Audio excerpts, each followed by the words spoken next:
Semangat pagi anak-anak. Assalamualaikum warahmatullahi wabarakatuh. Ketemu lagi dengan Bu Prapti. Untuk kali ini Bu Prapti masih memberikan materi tentang wayang atau seni pedalangan pada mata pelajaran kesenian daerah. Jadi jangan lupa kalian siapkan buku catatan kalian catat untuk materi kali ini, yaitu tentang perangkat pertunjukan wayang. Jadi saya mohon kalian tetap semangat ya untuk mengikuti pelajaran. Semoga ilmu kalian bertambah banyak, akhlak kalian bertambah bagus, sehingga masa depan kalian akan menjadi baik. Ada beberapa perangkat pertunjukan wayang yang perlu kalian ketahui. Yang pertama adalah kelir atau layar. Kelir atau layar adalah kain putih ukuran 1,5 x 8 meter atau 2 x 12 meter yang dibentang memanjang untuk memainkan wayang kulit. Kelir melambangkan dunia atau alam semesta. Jadi ini adalah contoh kain 1,5 sampai 1,5 x 8 atau 2 x 12 meter ini yang dipergunakan untuk memainkan wayang kulit. Ini contoh kelirnya itu seperti ini. Yang selanjutnya nomor 2 adalah belencong. Belencong adalah lampu yang digunakan sebagai penerangan pada saat pertunjukan wayang kulit. Pada awalnya belencong ini menggunakan bahan bakar minyak sehingga disebut lampu minyak. Tapi untuk sekarang karena sudah mengikuti perkembangan zaman, belencong ini dari lampu merkuri. Belencong merupakan sinar kehidupan yang melambangkan matahari. Yang nomor 3 adalah gebok atau batang pisang. Dan pisang yang digunakan biasanya adalah pisang kluthuk. Diletakkan melintang di bawah kelir untuk menancapkan wayang. Gebok ini disebut palemaan atau bumi yang merupakan tempat berpijak yang melambangkan bumi, itu gebok. Biasanya gebok ini itu terdiri dari beberapa buah, tidak hanya satu macamnya, karena sesuai dengan panjang kelirnya, itu gebok. Yang selanjutnya adalah kayon atau gunungan. Kayon atau gunungan adalah bentuk wayang yang menyerupai gunungan bermotif pohon, binatang, hutan, dan gapura. Gunungan diletakkan di tengah-tengah kelir dan samping kanan kiri dalang sebagai penutup simpingan atau sumpingan. Fungsi gunungan antara lain sebagai pembuka dan penutup pertunjukan wayang, sebagai tanda pergantian babak atau adegan, sebagai tanda pergantian padet, dan sebagai penggambaran suasana alam, angin, gunung, hutan, dan sebagainya. Itu kayon atau gunung. Contohnya adalah ini contoh gunungan yang gambar seperti ini. Ada pohon, untuk manusia ini di sini raksasa, gapura, binatang. Dan ini contoh peletakan gunungan di sebelah kiri dan kanan dalang sebagai penutup simpingan, itu seperti ini. Itu gunungan. Yang selanjutnya adalah wayang itu sendiri. Wayang, tentu kalian sudah sering ya melihat wayang. Apa itu wayang? Wayang disebut juga ringgit purwo, wayang kulit, yang berasal dari bahasa Jawa. Wayang merupakan suatu benda yang dimainkan seorang dalang pada pertunjukan wayang. Adapun penataannya di sebelah kanan dan kiri dalang urut dari yang terendah atau terkecil sampai yang tertinggi atau terbesar di samping dalang. Wayang diibaratkan orang yang hidup di dunia. Ibaratnya wayang itu manusianya yang hidup di dunia, itu wayang. Menurut Podo Suko atau Pasrinaon Dalang Kraton Surakarta dan Radya Pustaka, wayang dibedakan menjadi 3 bagian. Yang pertama wayang sumpingan atau simpingan tengen. yaitu wayang yang ditancapkan pada debok mepet kelir sebelah kanan dalang. Yang kedua, wayang sumpingan atau simpingan kiwo, yaitu wayang yang ditancapkan pada debok mepet kelir sebelah kiri dalang. Sedangkan yang terakhir adalah wayang dudan. Dibedakan menjadi ada Kurawa, Putran, Dewa, Pandito, Patih dan Punggawa, Denowo, Wanara dan Punakawan. Itu wayang macamnya. Ini adalah contoh penataan wayang. Ini kelir memanjang dari sini sampai sini.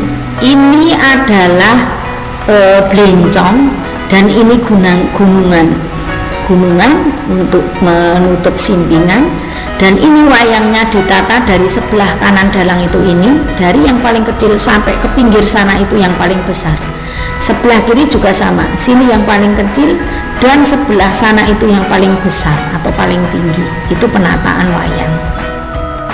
Yang selanjutnya adalah nomor 6, panyimping atau penyumping. Penyumping adalah orang yang mempunyai tugas menata wayang pada kelir. Tugas penyumping adalah yang pertama menata kelir dan wayang sebelum dan sesudah pertunjukan. Menata wayang sebelum itu seperti tadi, menata pada debok mepet kelir, ditancapkan debok mepet kelir dari yang paling rendah atau paling kecil sampai yang paling tinggi. Kalau sesudah pertunjukan nanti menata kembali pada kotak wayang, itu tugasnya penyumping. Terus yang kedua adalah mempersiapkan wayang yang akan dimainkan oleh dalang. Jadi nanti wayang yang akan digunakan itu tokohnya apa saja, itu yang mempersiapkan adalah penyumping atau penyumping ini. Yang ketiga atau yang C, membantu dan melayani dalang pada saat pertunjukan. Ketika dalang membutuhkan wayang tokoh apa, itu nanti yang mengambilkan adalah penyumping. Jadi istilahnya penyumping atau penyumping itu pembantunya dalang. Ini adalah contoh penyumping ketika pertunjukan wayang sudah dimulai. Jadi duduknya penyumping itu di belakang dalang. Ketika dalang membutuhkan tokoh wayang, itu penyumping ini tinggal mengambilkan di tutup kotak atau di dalam kotak, atau bahkan yang ditancapkan di debok mepet kelir ini nanti yang mengambilkan penyumping. Jadi dalang tidak diperkenankan mengambil sendiri dengan berdiri untuk mengambil tokoh wayang tersebut. Kalau yang ini adalah penyumping ketika menata wayang pada saat akan pertunjukan. Jadi menata wayang dari yang terendah atau terkecil sampai yang terbesar atau tertinggi, ditancapkan pada debok ketika pertunjukan akan dimulai. Itu penyumping. Yang selanjutnya adalah cempolo atau cempolo ya, adalah alat atau benda yang terbuat dari kayu atau besi dan digunakan dalang untuk membunyikan kotak. Cempolo ada 3 macam ukuran, ada yang kecil, sedang, dan besar. Cempolo yang baik terbuat dari kayu galih asem, kayu sawo, atau kayu sono. Fungsi cempolo antara lain menguatkan odo-odo, tanda singgetan dialog atau percakapan, tanda awal dan akhir sulukan, serta isyarat pengerawit untuk pergantian gending, pergantian irama, dan suwo. Itu fungsi cempolo. Contohnya seperti ini, cempolo terbuat dari kayu. Yang selanjutnya ada keprak atau kepiak. Keprak atau kepiak adalah logam yang digantung pada kotak, dimainkan dalang dengan dipancal atau dijejak dengan kaki dalang, biasanya menggunakan kaki kanan. Karena kotaknya ada di sebelah kiri, maka kakinya yang mancal atau yang jejak adalah kaki yang sebelah kanan. Seperti duduk bersila tapi kakinya seperti ini. Kakinya seperti ini menjulur untuk mancal kepiaknya tadi. Terus tangan kiri dalang memegang cempolo yang juga dibunyikan pada kotak.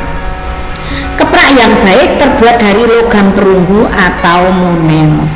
Dan ini contoh kepiak yang tidak dipasang. Itu kalian sudah punya gambaran ya untuk kepyak. Selanjutnya adalah ada kotak.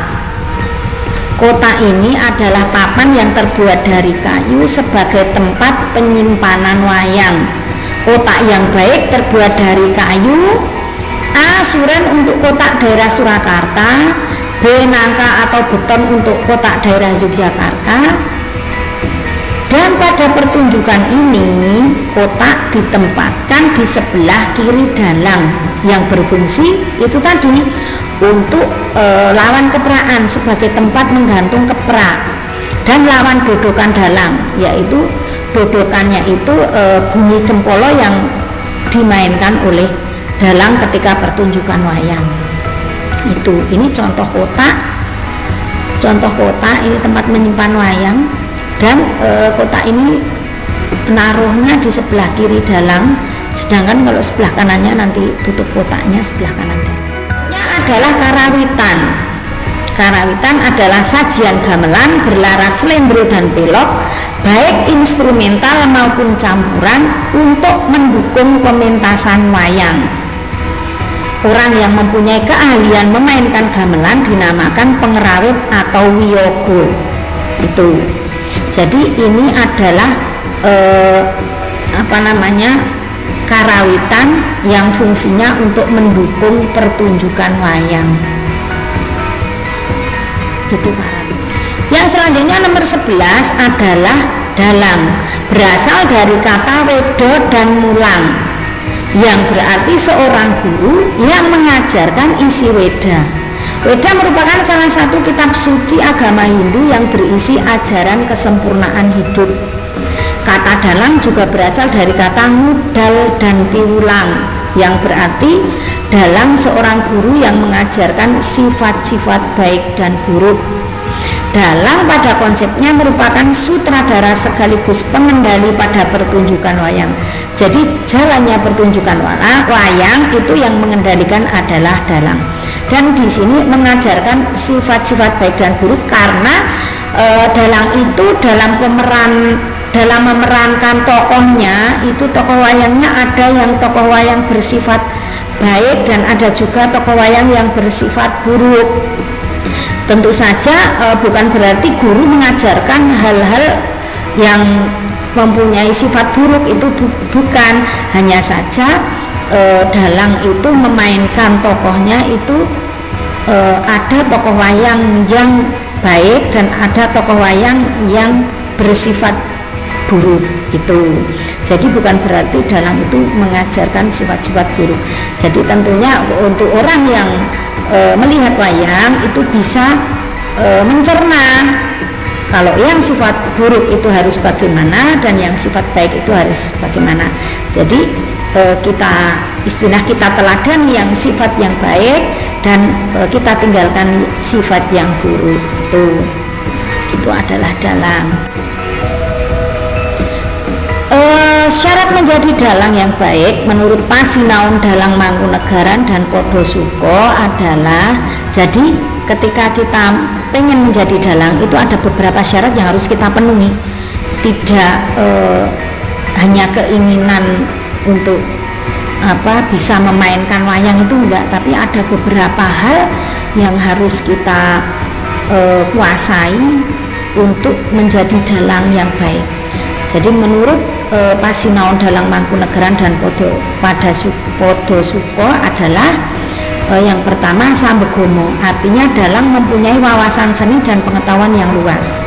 Yang B nawung krido, artinya dalang mempunyai kemahiran dan prigel memainkan wayang. Yang C nardiboso, artinya dalang mempunyai wawasan dan pengetahuan sastra dan berbahasa pedalangan. Yang C margawa lagu, artinya dalang mampu dan mahir dalam olah vokal yang sesuai dengan suasana. Jadi keempat syarat tersebut harus dikuasai dan dimiliki untuk menjadi seorang dalang yang baik. Ini adalah contoh dalang cilik ya, dalang cilik seusia SMP ini. Dan tentu saja untuk menjadi dalang tidak hanya orang yang tua-tua saja, anak-anak pun banyak yang mau menjadi dalang dengan cara mereka mempelajari sedikit demi sedikit, dan tentu saja dengan niat dan tekad yang kuat. Ini contoh seorang yang sedang mendalang. Yang selanjutnya yang nomor 12 adalah paniti. Paniti adalah seseorang yang tugasnya mempersiapkan karawitan atau gamelan yang akan digunakan untuk mengiringi pertunjukan wayang.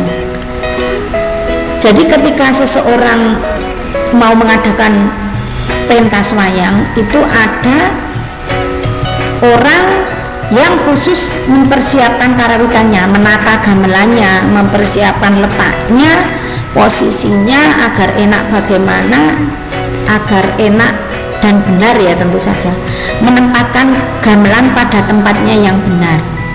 Itu paniti ini yang mengetahui posisi gamelan yang paling tepat di sebelah mana, itu yang menata paniti ini. Selanjutnya yang nomor 13 adalah cempurit. Cempurit itu bagian wayang kulit yang ditancapkan pada gedebok pisang. Ini adalah cempurit atau gagang wayang. Ini yang gagang wayang sekaligus digunakan sebagai gapit. Ini cempurit. Ini ditancapkan pada gedebok pisang agar wayang tetap berdiri. Itu adalah cempurit. Yang selanjutnya nomor 14, tutup kotak. Tutup kotak terletak di sebelah kanan dalang, yang mana untuk mempersiapkan sebagian wayang yang akan dipentaskan, sehingga mempermudah paniti dalam melayani dalang. Ini adalah kurang jelas, tapi ini ya, tutup kotak ini di sebelah kanan dalang. Itu digunakan untuk mempersiapkan sebagian wayang yang akan dipentaskan. Jadi ketika nanti dalang minta tokoh ini, paniti ngambilnya gampang, tinggal ngambil di sini untuk diserahkan ke dalang untuk dimainkan. Itu tutup kotak. Demikian untuk materi kali ini yang bisa Bu Prapti sampaikan. Semoga bermanfaat untuk kalian. Jangan lupa dicatat, setidaknya menambah pengetahuan kalian dalam hal pewayangan atau pedalangan, menambah ilmu kalian, sehingga kita juga tahu budaya wayang yang kita miliki itu seperti apa. Setidaknya kalian punya gambaran, oh wayang itu seperti ini, sehingga kalau kalau sedang ada pentas wayang, kalian bisa lebih nyambung. Oh, sudah tahu wayang itu perangkatnya apa saja, itu kalian bisa, istilahnya bisa lebih tahu. Ada kurang lebihnya Bu Prapti mohon maaf. Semoga bermanfaat untuk kalian. Terima kasih sudah menyimak pembelajarannya Bu Prapti. Saya ucapkan selamat belajar untuk kalian. Tetap semangat, tetap tetap selalu ingin tahu ilmu yang ada, sehingga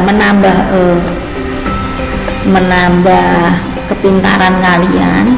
Jadi kalian juga istilahnya tidak ketinggalan banget ya. Itu selamat belajar untuk kalian dan terima kasih. Wassalamualaikum warahmatullahi wabarakatuh.